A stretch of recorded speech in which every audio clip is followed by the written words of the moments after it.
Vale. Bueno, egunon eta ondo etorri guztioi. Beste urte batez, gaurkoan Zornotzako nazioarteko krosaren edizio barri bat aurkezteko elkartu gara. 71. edizioa hain zuzen be, eta 71 ez dira gitxi. Zornotzako nazioarteko krosa gure herriaren ikur bilakatu da dagoeneko. Kirol ekitaldi hau antolatzen daben pertsona guztien alegin eta lanari esker. Urtez urte, Amorebieta Etxano munduko atletismoaren erreferente bihurtzea lortu dugu. Mundu osoko atletak jasotzen doguz, elite kategoriakoak hoietako batzuk, eta herria kirolfesta galanta bilakatzen da egun batez. Zornotzako nazioarteko krosak nazioarteko atletismoaren mapan jartzen gaitu, eta gure balioak eta kultura bizitariekin partekatzeko aukera emoten deuzku. Baina, oihartzun mediatikoaz haratago, benetan harrotzen gaituena da Amorebieta Etxano kirolaren erreferente izatea. Danentzat edegia, non parte hartzaile bakotza edozein dala bere maila, ekitaldi eta kirol festa honen parte sentiduten dan.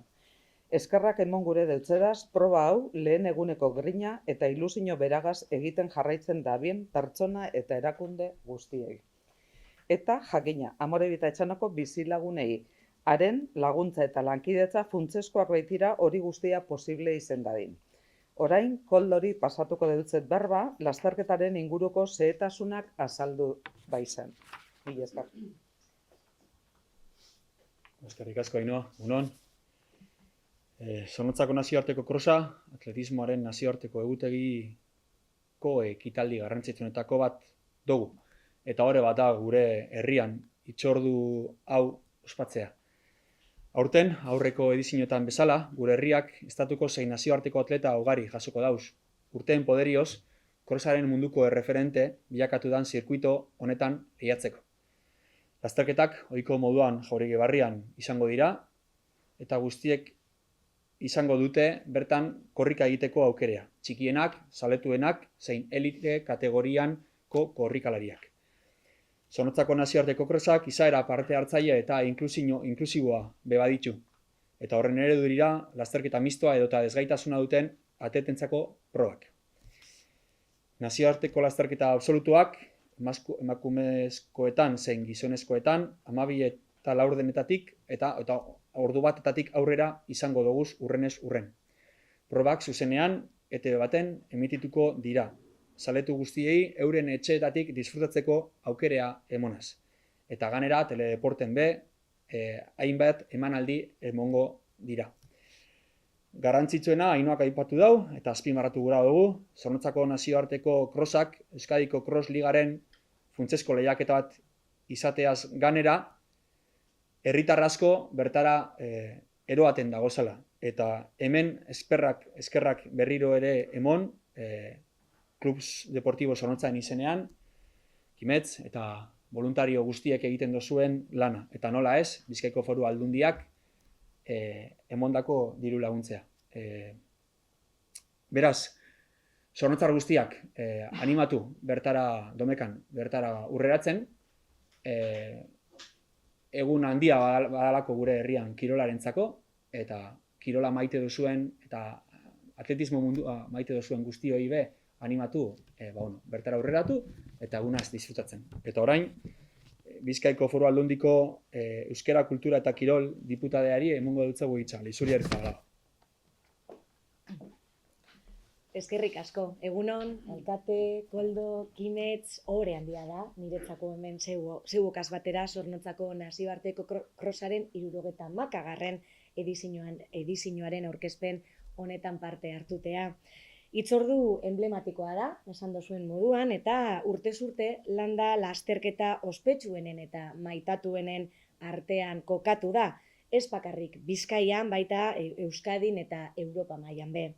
1954 urtean hasi zanetik, eliteko atletentzako eta atletismo herrikoia maite dabenentzako topagune bihurtu da. Proba horretan, tradizioa, ahalegina eta grina uztartzen dira ingurune natural paregabekoan, Jauregi berriako zelaietan. Historiaz beteriko ibilbidea, zorrotza eta espiritu bakarrekoa, krosak bakarrik transmitidu daikeen horietakoa. bere erritmo aldaketakaz, bere igoerakaz, bere jaitzierakaz, eta hainbeste une ahastezin oparitu deuzkuzan azken txampa mitiko horrekaz edo horregaz. Decía que es un honor para mí participar en esta presentación de la 71ª edición del Cross Internacional de Zornotza, una cita emblemática que año tras año se ha consolidado como una de las carreras de campo a través más prestigiosas y queridas, no solo en Vizcaya, sino que también en Euskadi y también en Europa. Desde sus inicios, en 1954, este evento se ha convertido en un punto de encuentro para atletas de élite y amantes del atletismo popular, una prueba donde tradición, esfuerzo y pasión se aunan en un entorno natural incomparable, las campas de Jauregui Barria, como nos anunciaba Koldo. Un recorrido lleno de historia, exigente y con un espíritu único que solo el cross puede transmitir, con sus cambios de ritmo, con sus subidas, sus bajadas y esa mítica recta final que tantos momentos inolvidables nos ha regalado. Kirol ekitaldi honek konpromiso handiadeko ganera, ez dut aguaztu nahi, genero berdintasunagaz eta inklusibotasunagaz. Bizkaiko Foru Aldundia bat dator balio horrekaz eta are balio handiagoa emoten deutzie hitzordu oneri. Beraz, zelan ez beste behin Bizkaiko Foru Aldundiaren laguntza ekimen honetan. Eskerrak eman gura deutzeguz parte hartzen dabenei, klubei, antolakuntzari eta jakina, zaleei, kirolaren festa hau bizirik hasten eta munduko erreferente izaten jarrai daian. Eskerrik asko gaur, gugaz Sakosen komunikabidei bere bai, eta nik be bai, urriaren 19an, domeka honetan, kirol probaren jarraipena egitera gonbidatu nahi zaituztete danoi. Distantziatik konektateko eta gozatzeko aukera emoten deuskulako edo euskuzuelako zeuok bebai. Eskerrik asko danari eta nik orain kimetzi pasakotzate berbea Klub Deportibo Zornotzako kideak. Bueno, eskerrik asko, egunon etorrik zareten guztioi. Gaur esan dobien bezala, 71. Zornotzako nazioarteko krosa aurkeztera gatoz. Nik krosaren inguruko nondik norakoak aurkeztera nator, orain arte aipatu diren ideia nagusi horiek apurbe sakontzeko. Lehenengo eta behin, eskerrak ematea beti bezala, Amoneta Etxanoko udalari, bai Ainoari, baita Koldori ere, beste urte batez haiek guganako apostu egiten duelako eta haien laguntza barik krosa posible ez litzatekelako, eta baita ere Lezuri eta Bizkaiko Foru Aldundiari berdinagatik haien laguntza eta balioei esker lortzen dugulako hau aurrera ateratzea. Igandean ospatuko da krosaren edizio berria, goizeko 10:20 gutxitatik aurrera, 10 lasterketa izango ditugu eta 2015ean edo lehenago jaio den edonok parte hartzeko aukera izango dau. Federatuta egon zein ez. Eskolarrak, federatuak, paralimpikoa eta herri lasterketa izango dugu. Edo zeinek parte hartu dezakela dio, ze aurten ere 11. herri lasterketa antolatuko dugu, baina baita naiz eta lizentziarik ez izan, maila federatuetan edo zeinek parte hartzeko aukera emongo dugulako aurten. Hau da, eguneko lizentziaren eskaera egiteko aukera dago gure webgunean, eta bakoitzari dagokion mailan korrika egiteko aukera dago. Beraz, esan dezakegu Zornotzako krosa aurten inoiz baino popularragoa dela, inoiz baino herrikoiagoa, eta guretzat hori oso garrantzitsua da, bai krosari, bai atletismoari, eta baita herriari ere egiten diogun ekarpena handiagoa delako. Ez dugu soilik elite mailako ikuskizun bat eskaintzen, baizik eta edozein adinetako edozein korrikalari lasterka egiteko aukera ematen dugu. Nazioarteko krosa gara bai, baina jende ez profesionala ere animatu nahi dugu korrika egitera herriko zein kanpoko atletak animatu nahi ditugu. Decía que la nueva edición del Cross Internacional Zornotza se celebrará el próximo domingo a partir de las 10:20 de la mañana. Habrá un total de 10 carreras y cualquier persona nacida en el 2015 o antes podrá participar en cualquiera de las carreras, esté federada o no. Escolares, federados, paralímpicos y los populares correrán en las campas de Jauregui Barria. Digo que será que cualquiera puede participar porque un año más, ya son 11, hemos organizado la carrera popular, pues que además daremos la oportunidad de participar a cualquier atleta en cualquier categoría federada aun sin tener licencia. Podrán solicitar una licencia de día a través de nuestra página web y, por tanto, podemos decir que el cross Zornotza es más popular que nunca y para nosotros esto es muy importante porque supone una mayor aportación tanto al cross como al atletismo como al pueblo mismo. Eskuartean daukazuen programa horretan, 10 kategorien ordutegia eta crossaren ibilbidea ikus daiteke. Azken honetan, ibilbidean ez dago nobedaderik, betiko ibilbidea izango dugu. Dakizuen bezala, eta gu gainera oso harro esaten dugu, mundu mailako zirkuiturik onenetakoa daukagu Zornotzan, eta gainera zirkuitu permanentea da. Beraz honetan nobedaderik ez, urtero bezala eukiko gu prest zirkuitua igandeko crosserako. Decía que en el programa que tenéis en vuestras manos podéis ver el horario de las 10 categorías y el recorrido. En cuanto al recorrido no hay novedades, tendremos el recorrido de siempre y como ya sabéis, y lo decimos con mucho orgullo, tenemos uno de los mejores circuitos del mundo, además de ser un circuito permanente y lo tendremos preparado para este domingo. Aurten ere Zornotzako klosa, koldok esan dauen bezala mundu maila, Euskadiko cross ligaren parte ere izango da. Eta noski mundu mailako cross honen artean izango dugu World Athleticsek ematen digun gold level sigilloari esker. Lehen esan duan bezala, nazioarteko cross garrantzitsuenetako bat izatea guretzat ohore bat da, baina baita ere gure herriarentzako, Zornotzarentzako eta euskal gizartearentzako ere kirol ekitaldi garrantzitsu bat izatea nahi dugu, eta hori du helburu beste Euskadiko cross ligak, barkatu. Decía que este año el cross Zornotza es también de gold level, de nivel oro, en un distintivo que nos otorga World Athletics, y una vez más estaremos entre las mejores crosses del mundo y por supuesto también formamos parte de la Liga de Crosses de Euskadi. Como ya he dicho, para nosotros es un honor ser uno de los crosses internacionales más importantes, pero también queremos que sea un evento deportivo relevante para nuestro pueblo, para Zornotza. Y por supuesto para la sociedad vasca. Y ese es, entre otros, el objetivo de la Liga de Cross de Euskadi. Bueno, guzti hau esan da, gonbidatuen aurkezpena txanda dator, gonbidatuen aurkezpenaren txanda.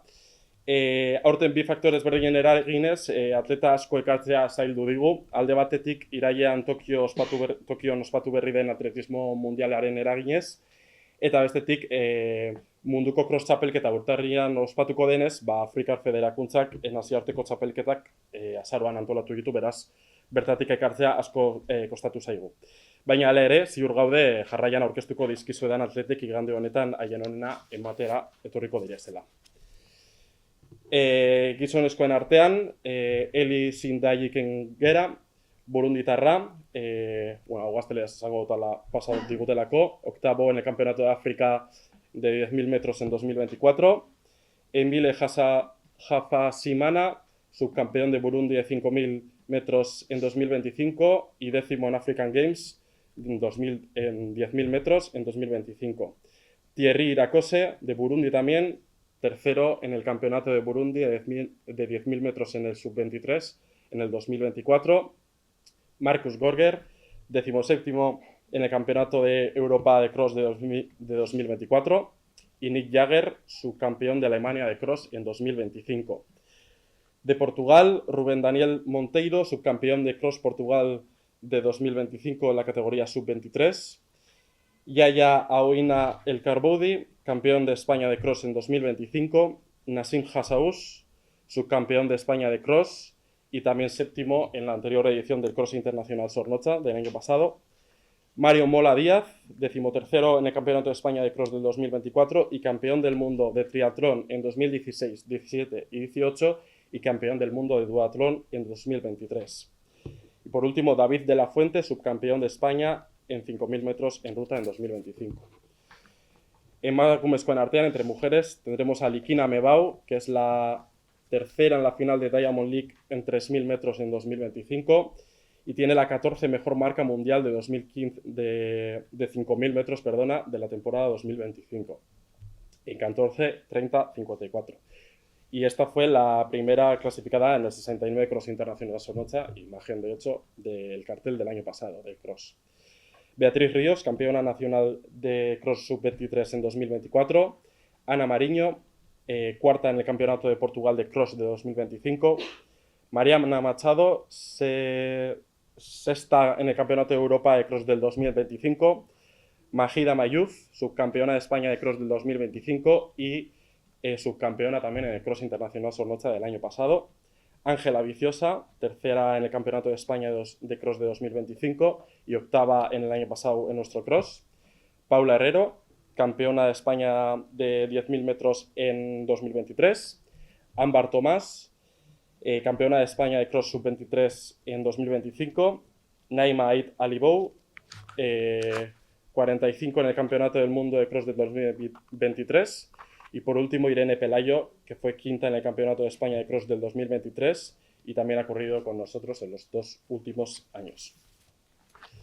Beraz, hau da igandeko crossaren inguruan esan aldizuena, jendea parte hartzera zein ikustera animatu nahi dugu. Lehen mailako ikuskizun bat daukagu herrian bertan, beraz, etorri zaitezte, eta korrikalariei parte hartzeko gonbita egiten diegu. Bai herri lasterketan, zein kategoria federatuetan, aipatu dudan informazio guzti hau, zehetuta daukazue gure webgunean. Decía que esto es todo lo que os puedo contar sobre el cross del domingo. Queremos animar a la gente tanto a participar como a venir a verlo. Tenemos un espectáculo de primer nivel aquí en el mismo pueblo, así que venid, y a los corredores les invitamos a participar tanto en la carrera popular como en las categorías federadas. Y que toda esta información la tenéis disponible en nuestra página web. Eta guztia buesan da, eskerrik asko denoi, eskerrik asko baita zuei ere, eta edozein galdera izan ez gero, gu prest erantzuteko.